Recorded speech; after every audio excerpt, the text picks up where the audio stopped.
네, 오늘 이 시간 우리가 함께 나눌 하나님 말씀은 사무엘하 12장 1절에서부터 15절 상반절까지 기록되어 있는 본문의 말씀입니다. 오늘 우리가 함께 나눌 본문 말씀에는 우리가 잘 알고 있는 다윗이라고 하는 한 인물의 범죄함에 대한 하나님의 질책과 책망, 그리고 징계하실 것에 대한 예언의 말씀들이 기록이 되어 있습니다.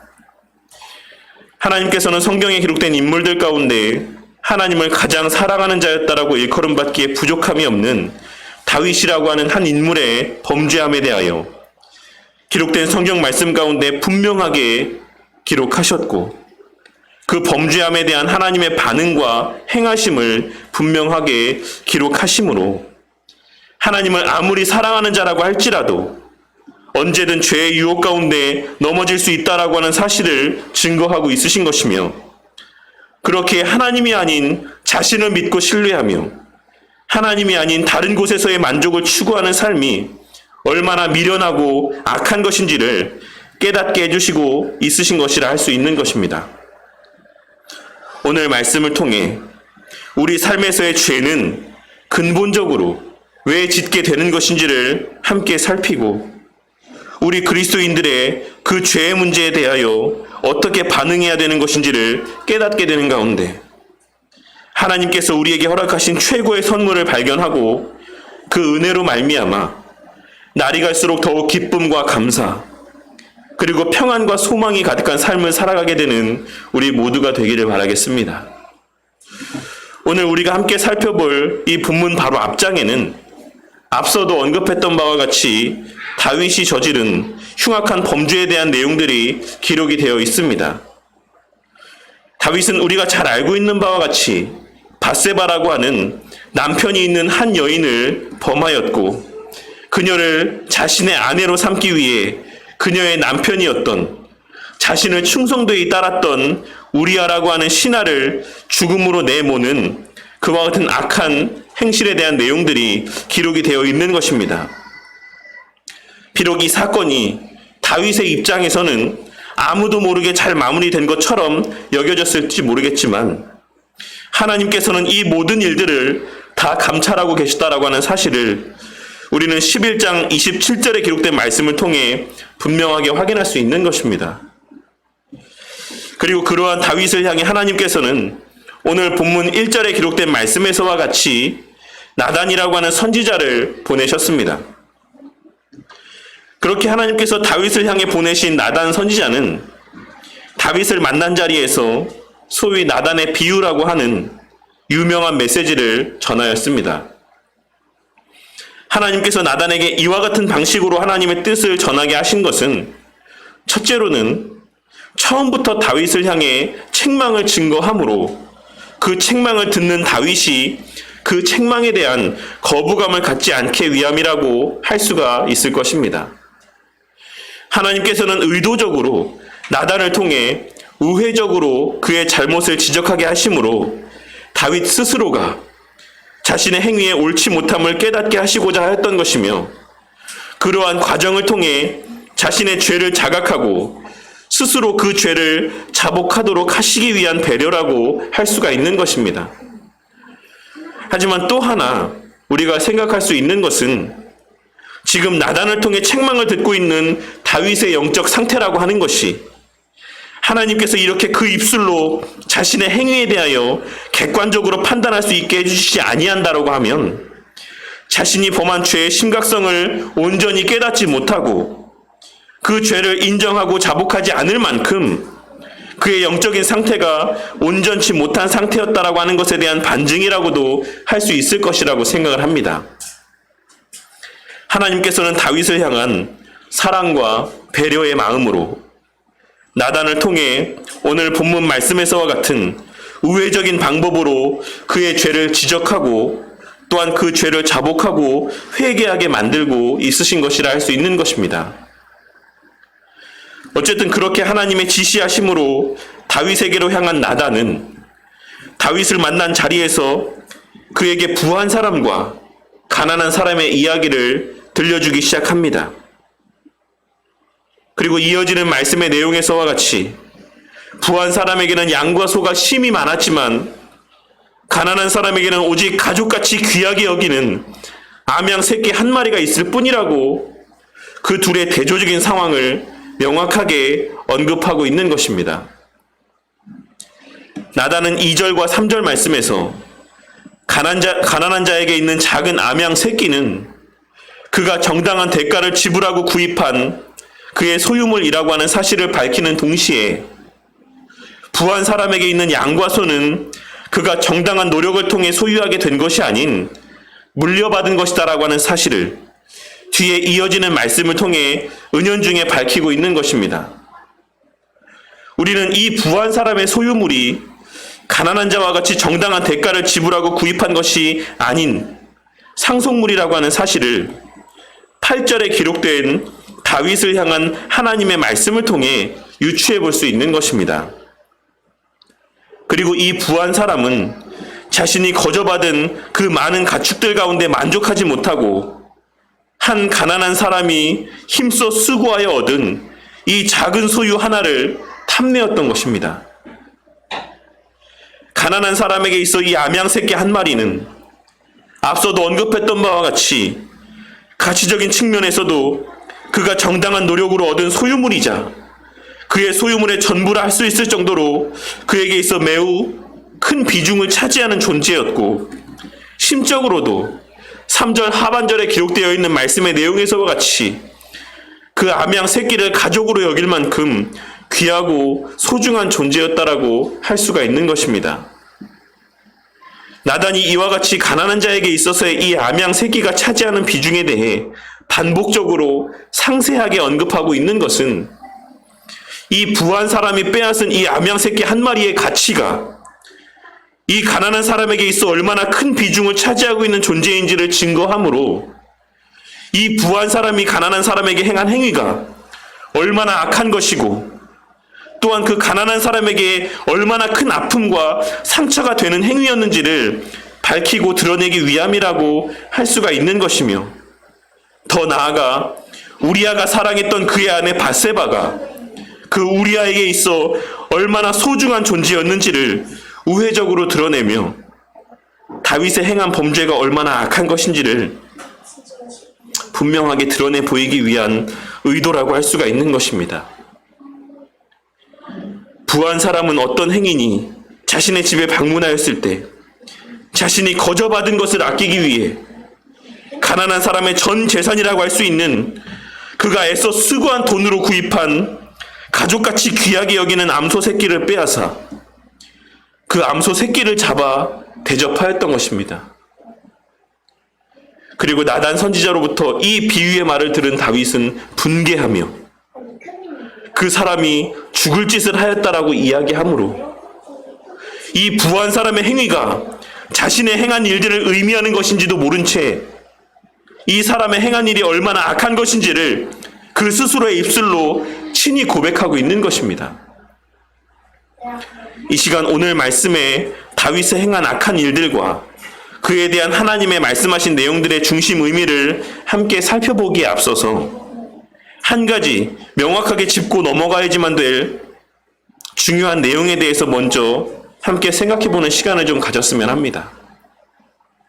우리는 오늘 말씀을 통해 우리가 살아가며 누군가에게 범죄하게 될 때 그것은 물론 궁극적으로는 하나님을 향하여 죄를 범하는 것이기는 하지만 그와 동시에 그 죄로 인한 피해를 입은 사람에게 또한 죄를 짓는 것이라고 하는 사실을 결코 잊지 말아야지만 된다라고 하는 사실을 발견하고 깨닫게 되는 은혜가 있기를 바라겠습니다.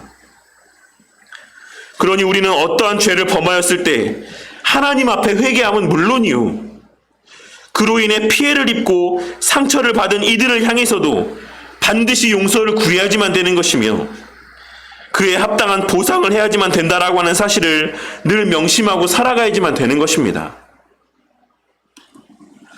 성도님들 가운데는 제가 예전에 밀양이라고 하는 한 영화를 이야기했던 것을 기억하시는 분이 있으실 것이라고 생각을 합니다. 그 영화에서 주인공은 한 사람의 범죄로 큰 아픔을 겪게 되지만 훗날 교회에 출석하게 되고 그렇게 그리스도인이 된 이후에 자신에게 아픔을 준 그 사람을 용서하기 위해 그를 찾아가게 됩니다. 하지만 그렇게 찾아간 자리에서의 만난 자신에게 아픔을 준 그 범죄자는 그 주인공에게 용서를 구하기는커녕 자신도 그리스도인이 되었다라고 이야기를 하며 자신의 죄를 하나님으로부터 이미 다 용서받았다라고 이야기를 하게 됩니다. 그리고 주인공은 자신도 그를 용서하지 않았는데 하나님께 용서를 받았다라고 이야기하며 아무런 죄책감도 없이 아무런 미안함도 없이 너무나도 평안하게 살고 있는 그의 모습을 보며 큰 충격을 받고 그 이후 반기독교적인 삶을 살아가게 됩니다. 많은 사람들이 이 영화를 반기독교적인 영화라고 이야기하지만 저는 이 영화가 우리 그리스도인들에게 있어 바른 교리와 가르침이 얼마나 중요한 것인지를 다시 한번 생각해보게 만들어주는 긍정적인 의미도 있는 영화라고 생각을 합니다. 우리가 말씀을 바르게 할 때 우리는 죄의 문제가 결코 하나님과 우리 사이의 문제만이 아니라는 사실을 반드시 깨닫게 될 것이며 하나님께서 성경을 통해 그렇게 말씀하고 있으신 것 또한 분명 발견하게 될 수밖에 없을 것이라고 생각을 합니다. 우리는 오늘 말씀에서의 나단 선지자의 비유의 말씀을 통해 우리가 사람에 대하여 지은 죄는 하나님 앞에서의 죄인 동시에 또한 사람을 향한 죄이기도 한 것을 깨닫고 하나님 앞에 회개함은 물론이요 그로 인해 실질적인 피해를 입은 당사자에게도 용서를 구하고 그 피해에 합당한 보상을 하는 것이 성도의 합당한 모습이자 하나님께서 바라시는 온전한 성도의 모습인 것을 깨닫고 명심해야지만 되는 것입니다. 어쨌든 다윗은 나단 선지자로부터 들은 말에 분개하며 6절에 기록된 말씀에서와 같이 그 양 새끼를 4배나 갚아주어야 하리라 라고 이야기를 합니다. 이는 출애굽기 22장 1절에 기록된 말씀인 양 한 마리에 양 4마리로 갚을지니라 라고 기록되어 있는 모세의 율법에 근거한 말이라고 할 수 있습니다. 하지만 일부 학자들은 다윗의 이 고백이 자신의 앞으로 당할 징계에 대한 예언적인 고백이라고 이야기를 하기도 합니다. 물론 다윗은 그러한 사실을 인지하지 못하고 단순히 모세의 율법을 근거로 이와 같은 말을 고백하고 있는 것이긴 하지만 실제로 다윗은 바로 이어지는 말씀 가운데 등장하고 있는 병에 걸려 일찍 그 어린 나이 가운데 죽음을 당한 밧세바와 사이에서 낳은 어린 아들과 이복누이 다말을 강간하여 압살롬에게 살해를 당한 첫째 아들 암논, 그리고 반역으로 죽임을 당한 셋째 아들 압살롬과 또한 마지막으로 솔로몬과의 왕위 경쟁을 벌이다가 처형당한 넷째 아들 아도니아까지 이 고백 이후에 총 4명의 아들을 잃었다라고 하는 사실을 우리는 기록된 말씀을 통해 확인할 수가 있는 것입니다. 나단 선지자는 위와 같이 분개하는 다윗을 향해 당신이 그 사람이라 라고 이야기를 합니다.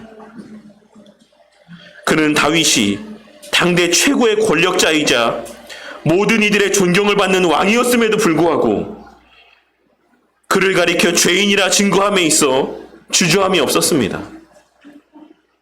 그는 하나님께서 그에게 선포하라고 말씀하신 있는 그대로의 말씀을 주저없이 담대하게 선포했던 것입니다. 그리고 이어 하나님께서 다윗을 향해 증거하시는 말씀의 내용들을 7절 이후에 기록된 내용에서와 같이 계속하여 주저함 없이 증거하였습니다. 하나님께서는 7절과 8절에 기록된 말씀을 통해 하나님께서 다윗에게 베풀어 주신 은혜가 그에게 온전히 족한 은혜였다라는 사실을 분명하게 밝히고 있으십니다. 하나님께서는 만일 그에게 부족한 것이 있었다라고 하면 하나님께서 친히 그 부족한 부분들을 더 채워주셨을 것이다라고 말씀을 하시며 지금 다윗에게 허락된 그 모든 상황과 형편들이 그에게 있어 가장 족한 상태였다라는 사실을 분명하게 증거하고 있으신 것입니다. 하지만 다윗은 그 상태와 그 형편 가운데 만족하지 못하였습니다. 그렇기에 그는 하나님께서 허락하시지 않은 다른 만족을 찾고자 하였고, 그 과정에서 남편이 있는 이 밧세바라고 하는 여인을 범하게 되었던 것입니다. 그리고 하나님께서는 그러한 다윗을 향해 9절에 기록된 말씀에서처럼 그러한데 어찌하여 내가 여호와의 말씀을 업신여기고 나 보기에 악을 행하였느냐 라고 증거하고 있으신 것입니다. 본문 말씀에서의 업신여기다 라고 기록된 표현은 가볍게 생각하다, 멸시하다, 과소평가하다 라고 하는 의미들을 지니고 있는 표현입니다. 하나님께서는 다윗이 자신에게 주어진 것에 만족하지 못하고 자신에게 허락된 것들을 만족하여 선용하지 못하고 자신에게 허락되지 않은 것들을 탐내었던 모습을 가리켜서 그것이 하나님을 가벼이 여기고 멸시하는 악한 행위이자 하나님의 전지전능하심과 완전하심, 무궁하심의 능력을 과소평가하는 악한 죄라는 사실을 분명하게 선포하고 있으신 것입니다. 그리고 이어 우리가 잘 알고 있는 그를 향한 징계에 대한 예언의 말씀들을 선포하셨고, 그 말씀은 하나님께서 예언하신 바대로 이후 한치의 어긋남이 없이 그 모든 징계의 내용들이 다 성취되었다라고 하는 사실을 우리는 뒤에 이어지는 말씀의 내용들을 통해 확인할 수가 있는 것입니다. 오늘 이 기록된 말씀의 내용이 오늘날을 살아가는 우리에게 시사하는 바는 무엇이라고 생각하십니까? 하나님께서 오늘 이 말씀을 통해 오늘날을 살아가는 우리로 하여금 깨닫게 하시길 원하는 교훈은 무엇이라고 생각하십니까?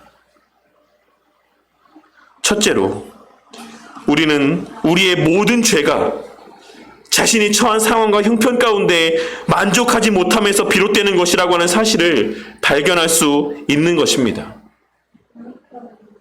우리는 계명의 말씀의 마지막 10번째 계명이 내 이웃의 집을 탐내지 말라, 내 이웃의 아내나 그의 남종이나 그의 여종이나 그의 소나 그의 나귀나 무릇 내 이웃의 소유를 탐내지 말라 라고 하는 말씀인 것을 잘 알고 있습니다.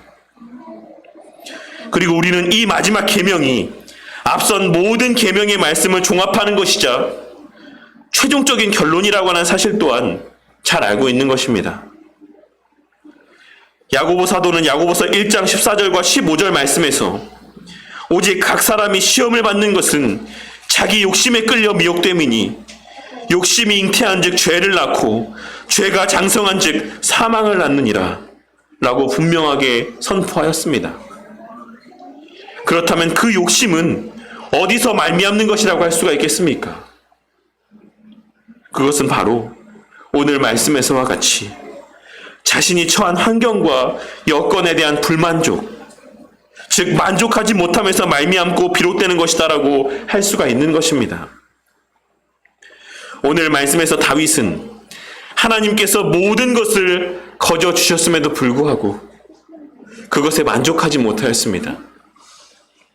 그리고 이는 단지 그가 가진 환경 가운데 만족하지 못한 것이 아닌 그 모든 것을 주신 하나님께 만족하지 못하고 하나님을 신뢰하지 않는 악한 행위였다라는 사실을 하나님께서는 오늘 말씀을 통해 분명하게 증거하고 있으신 것입니다. 또한 둘째로 우리는 오늘 말씀을 통해 그렇다라고 하면 우리는 어떠할 때 우리에게 주어진 삶 가운데 만족하지 못하는 것인지를 발견할 수 있는 것이라고 생각을 합니다. 오늘 말씀에서 다윗의 상태는 직접적으로 그 죄를 지적하면 그 죄를 인정하지 않았을 정도로 죄에 대하여 둔감하고 강팍해져 있는 상태였고, 또한 자신의 상황에 대하여 비유로 말씀하고 있으심에도 불구하고 그것이 자신에 대한 말씀인지도 분별하지 못할 정도로 영적으로 둔감해져 있는 상태였습니다. 그리고 우리는 그 죄에 대한 둔감함과 영적인 둔감함, 즉 미련함과 강팍함이라고 하는 것이 우리가 말씀에서 멀어져 있을 때 나타나는 현상이라는 사실을 잘 알고 있는 것입니다. 그렇게 시편 73편을 기록한 아삽은 27절 말씀에서 무릇 주를 멀리하는 자는 망하리니 음녀같이 주를 떠난 자는 자를 주께서 다 멸하셨나이다 라고 고백을 하며 이어지는 28절 말씀에서 하나님께 가까이 함이 내게 복이라고 증거를 하고 있는 것이고, 솔로몬 또한 우리가 이미 여러 번 설교 때 언급했던 바와 같이 전도서 5장 1절 말씀에서 너는 하나님의 집에 들어갈 때에 내 발을 삼갈지어다. 가까이 하여 말씀을 듣는 것이 우매한 자들이 제물을 드리는 것보다 나으니 그들은 악을 행하면서도 깨닫지 못함이니라 라고 고백을 하고 있는 것이라 할 수 있는 것입니다. 다윗은 이스라엘의 백성들이 암몬 자손과 치열한 전투를 벌이고 있는 때에도 11장 2절에 기록된 말씀에서와 같이 저녁 때에 그의 침상에서 일어나 왕궁 옥상에서 한가로이 거니는 삶을 살고 있었을 정도로 모든 면에서 게으르고 나태하며 하나님 앞에 깨어있는 자가 아닌 하나님과 하나님의 말씀을 멀리하는 삶을 살아가고 있었던 것입니다. 그가 왜 그 저녁 때에 그 침상에서 몸을 일으킬 수 있었겠습니까? 그것은 그가 저녁 때까지 늦은 밤 시간까지 잠자리에 들지 아니하고 온갖 향락을 즐겼기 때문이라고 할 수가 있는 것입니다. 그리고 그 결과 솔로몬의 고백과 같이 악을 행하면서도 그 악을 깨닫지 못하는 영적으로 무디고 죄에 대하여 둔감한 자, 그리고 그 죄를 직접적으로 지적하면 그것에 대하여 수긍하지 못할 정도로 강팍한 상태가 되고 말았던 것입니다. 즉 아무리 다윗이라고 하는 위대한 인물이라 할지라도 그 삶 가운데 말씀을 가까이 하며 말씀 앞에 깨어있는 삶을 살지 않았을 때 오늘 말씀에서와 같이 게으르고 악하며 미련함 가운데 하나님으로서의 만족을 누리지 못하고 육적이고 세상적인 만족과 기쁨을 추구하는 삶을 살아가게 되고 말았다라는 사실을 우리는 오늘 말씀을 통해 확인할 수가 있는 것입니다. 그리고 마지막 셋째로 우리는 다윗을 향한 이 말씀이 지금 이 순간 오늘날을 살아가는 나를 향해 선포하시는 말씀이라고 하는 사실을 발견할 수 있어야지만 될 것이라고 생각합니다. 오늘 말씀에 등장하는 다윗이 어떤 사람이었습니까?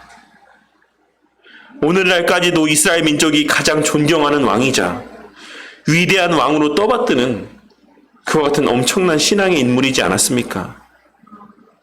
그는 시편에 기록된 수많은 하나님 앞에서의 그의 신앙 고백이나 그에 대하여 기록된 수많은 말씀의 내용들을 통해 그가 하나님을 진심으로 사랑하는 자였다라고 하는 사실을 하나님으로부터 인정받은 그 사랑의 진실됨이 하나님으로부터 확증된 위대한 신앙의 인물이었던 것입니다.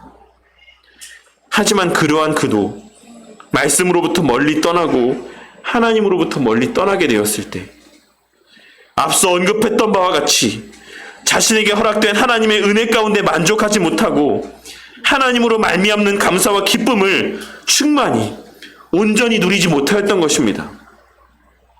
그의 눈은 밀려오는 거친 풍랑과 같은 죄의 유혹 가운데 고정되어 있었고 주님이 아닌 그 풍랑을 바라보았을 때 그 풍랑에 빠져가며 허우적댔던 베드로와 같이 그 죄의 강력한 힘에 휩쓸리고 넘어졌던 것입니다.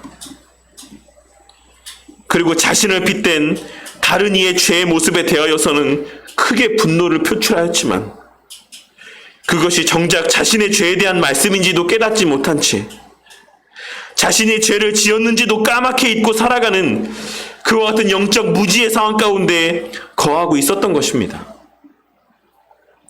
우리는 가난한 사람의 암소 새끼를 빼앗았던 부한 사람의 모습에 대하여 분노했던 다윗의 모습에서 우리의 모습을 발견할 수 있어야지만 될 것입니다. 다윗의 오늘 말씀에서의 모습에서 다른 사람들의 사소한 잘못 하나에도 그냥 넘어가지 못하고 분노하며 그 잘못을 지적하고 자신의 의로움을 드러내고자 하는 다른 사람들의 신앙을 쉽게 판단하고 정죄하는 우리의 모습과 매 주일마다 선포되는 말씀을 들으며 다른 누군가를 떠올리는 우리의 모습들을 발견할 수 있어야지만 되는 것이고, 그럼에도 불구하고 정작 자신의 죄에 대하여서는 둔감하고 매주일 선포되는 말씀을 통해 나의 부족과 연약을 깨닫게 하고 있으심에도 불구하고 그 말씀을 나에게 적용하여 하나님 앞에 회개하고 자복하고 돌이키는 것이 아닌 다른 누군가의 허물을 드러내는 수단으로 그 말씀을 오용하고 있는 나의 모습을 발견할 수 있어야지만 된다는 것입니다. 하지만 우리는 다윗을 향한 부한 사람과 가난한 사람의 이야기가 정작 다윗 자신에 대한 이야기였던 것처럼 오늘 말씀에서 이 다윗에 대한 이야기가 실제로는 이 시간 이 말씀을 듣고 있는 나를 향한 말씀이라는 사실을 깨달을 수 있어야지만 되는 것입니다. 오늘날 주일마다 우리가 말씀을 읽고 묵상하는 매 순간마다 우리에게 들려주시는 하나님의 말씀들이 언제나 나를 향한 하나님의 말씀인 것을 깨달을 수 있어야지만 된다는 것입니다.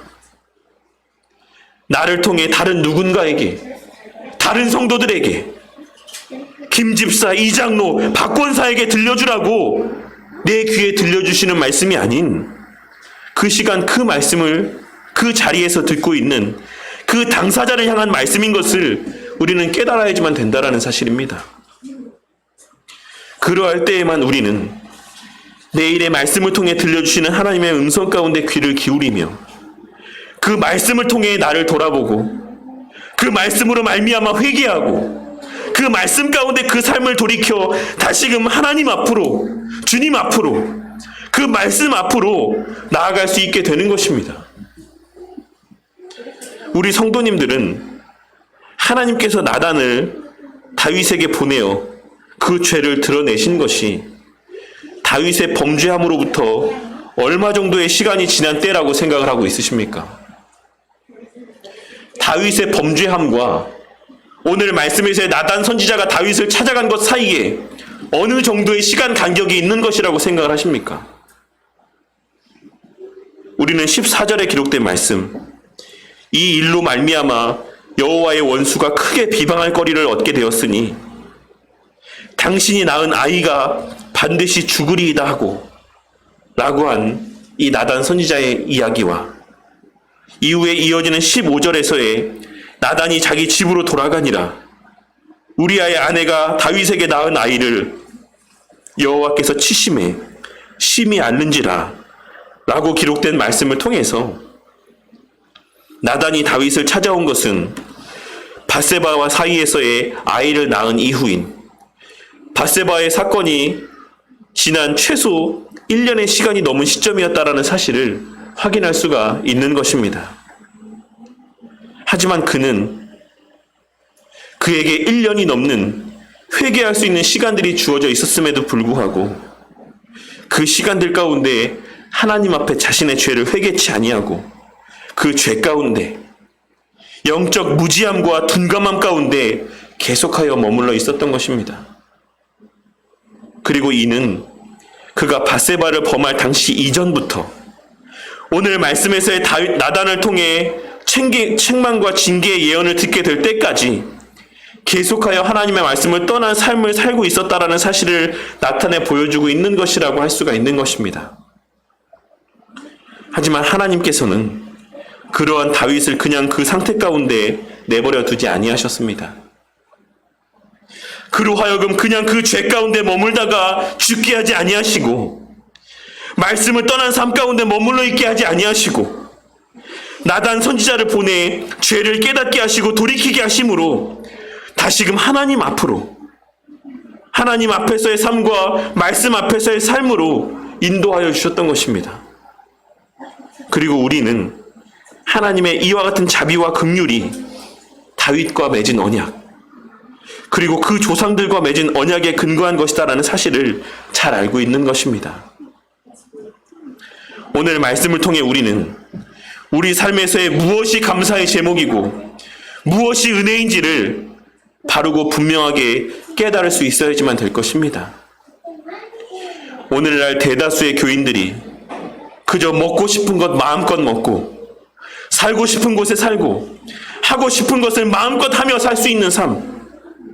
쉽게 말해 모든 것이 내 마음먹은 대로 다 이루어지는, 내 뜻대로 성취되어지는 그러한 삶을 복된 삶이라, 은혜가 넘치는 삶이라고 이야기를 하지만, 우리는 오늘 말씀에서의 다윗의 모습을 통해 그것이 언제나 복이고 은혜가 되는 것은 아니라는 사실을 발견하고 깨달을 수 있는 것입니다. 오늘 말씀에서 다윗이 범죄하였던 것이 그가 가난했기 때문입니까? 오늘 말씀에서 그가 밧세바를 범했던 것이 그의 삶이 그 뜻대로 풀리지 않았기 때문입니까? 오늘 말씀에서의 다윗의 그 범죄함의 모습을 통해 우리가 정작 하나님 앞에 구해야 되는 것이 무엇이고 하나님 앞에 감사해야 되는 제목이 무엇인지를 발견하고 깨닫게 되는 은혜가 있기를 바라겠습니다. 오늘 말씀에서의 나단 선지자의 그 나단이라고 하는 이름의 뜻은 그가 주신 자, 그가 보내신 자라는 뜻으로, 이를 헬라어로 번역했을 때에는 선물이라는 단어로 번역되어지는 표현입니다. 오늘 말씀에서 하나님께서 보내신 자, 하나님께서 보내신 선물이라 할 수 있는 것은 바로 나단 선지자를 통해 그에게 선포하신 회개를 촉구하는, 그 죄를 자각하게 만드는 질책과 책망의 말씀이었던 것이며, 그로 말미암아 징계하실 것에 대한 예언의 말씀이었다라는 사실을 발견하고 깨닫게 되는 우리 모두가 되기를 바랍니다. 이것이 바로 하나님의 은혜이고 선물인 것입니다. 하나님의 우리에게 약속하신 언약에 근거하여 우리를 죄 가운데 내버려 두지 아니하시고, 말씀을 통해 그 죄를 자각하게 하시고 그 죄에 대하여 회개하게 하시고 돌이키게 하시는 것, 이것이 그리스도인에게 허락된 가장 큰 은혜이자 하나님의 선물인 것을 우리는 오늘 말씀을 통해 발견하고 깨달을 수 있어야지만 된다는 것입니다. 오늘 말씀을 통해 우리 삶에서의 불평과 불만이 우리가 하나님에게서 멀리 떨어져 있고 떠나 있다라는 사실을 나타내 보여주는 가장 확실한 표징이 된다라는 사실을 발견하고 깨닫게 되는 은혜가 있기를 바랍니다. 그리고 우리 주님께서는 오늘 본문 8절에 기록된 말씀을 통해 증거하고 있으신, 만일 그것이 부족하였을 것 같으면, 만일 지금 너의 삶 가운데 부족한 것이 있었을 것이다라고 한다면 내가 너에게 이것저것을 더 주었으리라. 너의 삶 가운데 만일 더 필요한 것이 있었다라고 한다면 내가 이것저것을 더 주었으리라 라고 하신 말씀에서와 같이 우리의 삶에서의 필요 가운데 부족함이 없이 넉넉히 주시는 분이 바로 우리 하나님이시라고 하는 사실을 깨닫고 확신하는 저와 우리 성도님들이 되시기를 바랍니다. 지금 내 손에 쥐어져 있지 않은 것은 그것이 나에게 필요하지 않은 것이거나 혹은 아직 때가 되었지 않았기 때문이라는 사실을 깨닫고 하나님의 전지전능하심에 대한 신뢰와 확신으로 불안이 아닌 평안과 소망과 기대 가운데 그 신앙의 걸음을 걸어가는 저와 우리 모두가 되기를 바란다는 것입니다. 그리고 때로는 우리가 우리의 연약으로 인해 말씀을 멀리하고 하나님으로부터 멀리 떠나 세상적인 욕심 가운데 눈이 멀어 죄를 범하게 되는 그때가 있을지라도 그러한 우리를 그냥 그 죄 가운데 내버려 두지 아니하시고 하나님의 언약에 근거하여 우리 죄를 깨닫게 하시고 그 죄에서 돌이키게 하여 주심이 은혜이고 복인 것을 깨닫게 되는 은혜가 있기를 바라겠습니다. 우리는 하나님으로부터 모든 것이 잘 될 것이다, 내가 너에게 좋은 것만 줄 것이다 라고 하는 그런 말씀을 듣기 위해 이 예배 자리 가운데 발걸음하는 것이 아니라 한 주의 삶 가운데 세상의 유혹에 넘어져 하나님의 말씀의 길이 아닌 다른 길로 걸어가고 있던 우리의 삶의 모습이 교정되어지고 다시금 하나님 앞에서의 삶으로 바로잡아지기 위해 그와 같은 은혜들을 누리고 만끽하기 위해 이 말씀 앞에 자리로 인도함을 받은 것이다라는 사실을 깨닫는 은혜가 있기를 바란다라는 것입니다. 매번 모든 것이 다 형통하다, 다 잘 될 것이다라고 증거하는 말씀이 복된 말씀이 아닌 우리의 죄를 깨닫게 하시는 그 따가운 말씀들이 실상은 하나님의 은혜요, 선물이라는 사실을 깨달아야지만 된다라는 것입니다. 오늘 말씀을 통해 우리 성도님들은 우리 그리스도인들이 죄를 짓지 않는 자들이 아닌 죄를 지어도 하나님의 은혜로 말미암아 그 죄를 깨닫고 회개하며 다시 하나님의 그 말씀 앞에 자리로 가까이 나오게 되는 자들이라고 하는 사실을 깨닫게 되는 은혜가 있기를 바라겠습니다. 그리하여 평생의 삶 속에서 넘어지고 또 일어서고 또 넘어지고 다시 일어나는 그 과정들 속에서 우리 하나님의 사랑과 은혜와 그 능력을 날마다 더욱 깊이 깨달아가고 그리하여 그 신앙이 날마다 더욱 성숙하여져 가고 온전하여져 가는, 영적으로 민감하고 죄에 대하여 민감해져 가는 그와 같은 우리 그리스도인들의 성화의 은혜를 충만히 누리고 만끽하는 저와 우리 성도님들이 되기를 주님의 이름으로 간절히 축원합니다.